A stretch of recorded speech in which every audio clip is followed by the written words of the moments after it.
So ladies and gentlemen, we have Mr. Nick Kona with us, who is head of APEC Volvo Cars. So we are gonna talk cars over here along with some business side to it.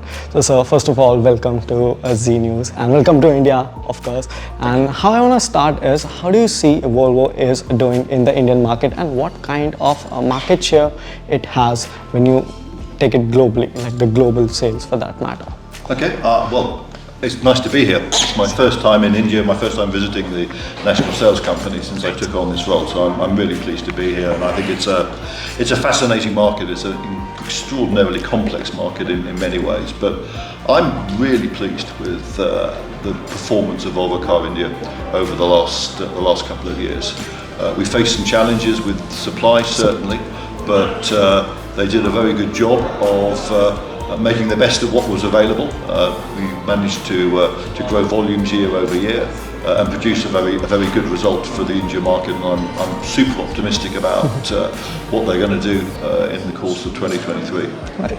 And also in the Indian market, of lately we have seen the new buzzwords are strong hybrids and born architecture, electric platforms, skateboard architecture platform. And since you have decided to stay away from diesels and go all about petrol cars for now and go all electric by 2030, so how do you think Volvo is gonna be focusing on these buzzwords, strong hybrids, born architecture, skateboard platforms and stuff? So we've made a decision in India that we will only sell petrol hybrid cars and pure battery electric vehicles. So our hybrid cars are mild hybrids. We don't sell plug-in hybrids here anymore. We decided to focus on those two cars, and we want to accelerate as fast as possible the move from petrol to pure battery electric vehicles. The only thing that's holding us back is global supply.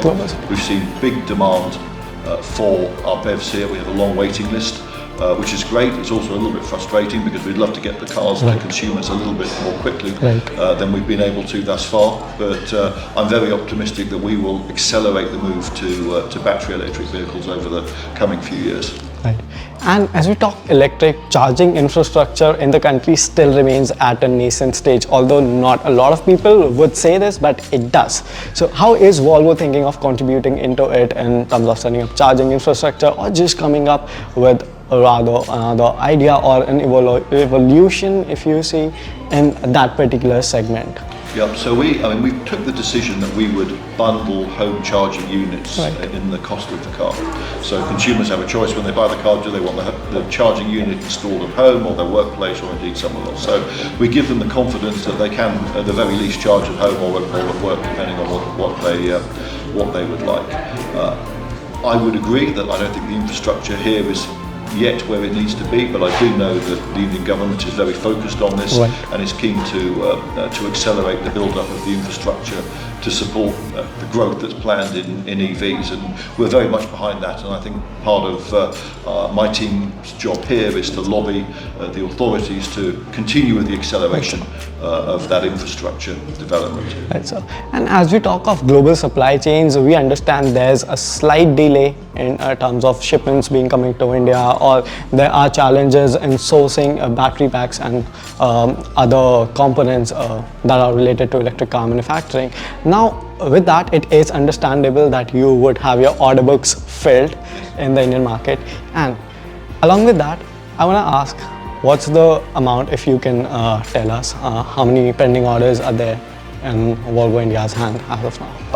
I'm not going to reveal the exact number. What I will say is that the average wait for battery electric vehicles here now is somewhere between 4 and 5 months. So it's quite a big order book. We are trying very hard to get cars built here as fast as we can, because we build them locally in Bangalore. So we have a CKD production plant down there. So all of the BEVs that we sell here are made locally in India. We're the only premium brand that does that.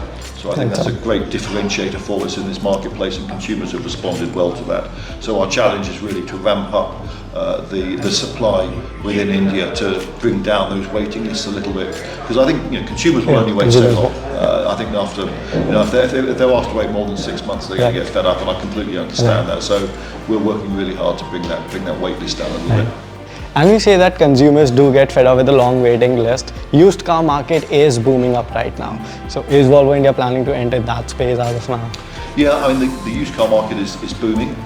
We're a relatively new brand in India, so we don't have a massive used car park to draw used cars from. But we are testing what we call Select, which is our used car program, our manufacturer backed approved used car program, where the cars are thoroughly checked and warranted to give the consumer of a used car confidence. I think that is a way to bring people into the brand that wouldn't otherwise be able to afford to buy a car from us, and that's definitely something that we're developing here. It's been very, very strong in lots of other markets around the world, and I think it will do very well in India as we build the number of used cars that are available to consumers. Right, sir. And one last question for the day, that would be, since we are moving electric, petrol heads, they are in general not very happy with this transition, and I think a big concern for that is they haven't experienced electric cars as such.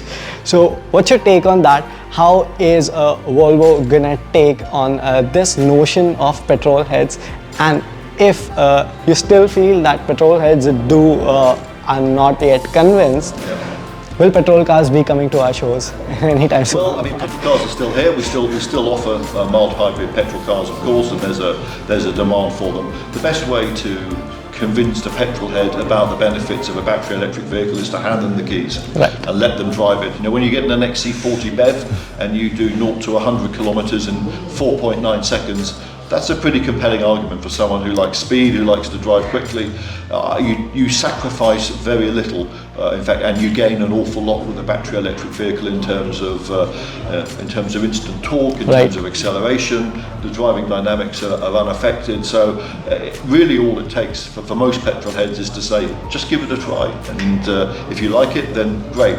In my experience, most petrol heads, once they've driven a BEV, they go, wow, I didn't know it was going to be so much fun. And I think that would be a really strong attribute of Volvo with the C40 coming in. That one looks even more alluring with a coupe-like roofline, and coupe SUVs are certainly picking up in India. Yeah, it's a nice look. I think the C40 we've launched in other markets, and it's been very, very well received. I think it's a very cool looking car, and it's got a little sportier dynamic than the XC40 BEV. So yeah, I'm really confident it'll do well here. In fact, we are very excited to get our hands on the C40 and have a very, very close look on the C40. After all, we have seen it in pictures and it does look glorious. Well, we hope we can do that. That'll be fun. It'll be fun. Thank you, sir. It was great having you here. My pleasure. Thank you very much indeed.